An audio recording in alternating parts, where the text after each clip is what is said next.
Bonjour à tous, voici le condensé du mardi 28 juillet 2020.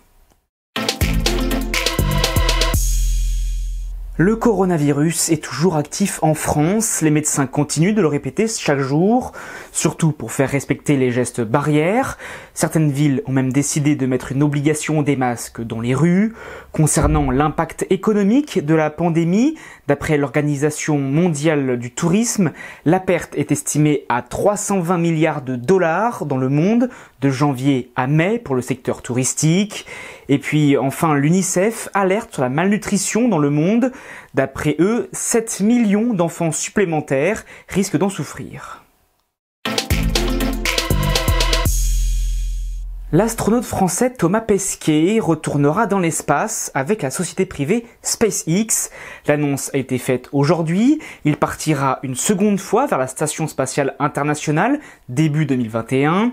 Thomas Pesquet sera donc à bord d'un Crew Dragon. Je le rappelle, SpaceX est la propriété d'Elon Musk, le milliardaire, un peu fou mais terriblement conquérant. Le français sera le premier Européen à monter dans l'une de ces capsules de la société privée. Deux informations qui concernent la reprise du championnat de France de football professionnel. D'abord, concernant les stades, la jauge de 5000 personnes maximum est poursuivie jusqu'à la fin août minimum, mais les préfets pourront autoriser, si la situation le permet, d'augmenter le nombre de spectateurs. Et puis, concernant la diffusion des matchs à la télévision, la chaîne Téléfoot, lancée par Mediapro, arrive le 17 août, soit 4 jours avant le premier match.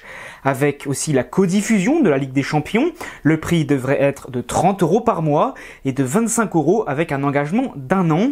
Pour l'instant, seulement SFR a signé un accord de diffusion. Gisèle Halimi est décédée à l'âge de 93 ans, a-t-on appris aujourd'hui.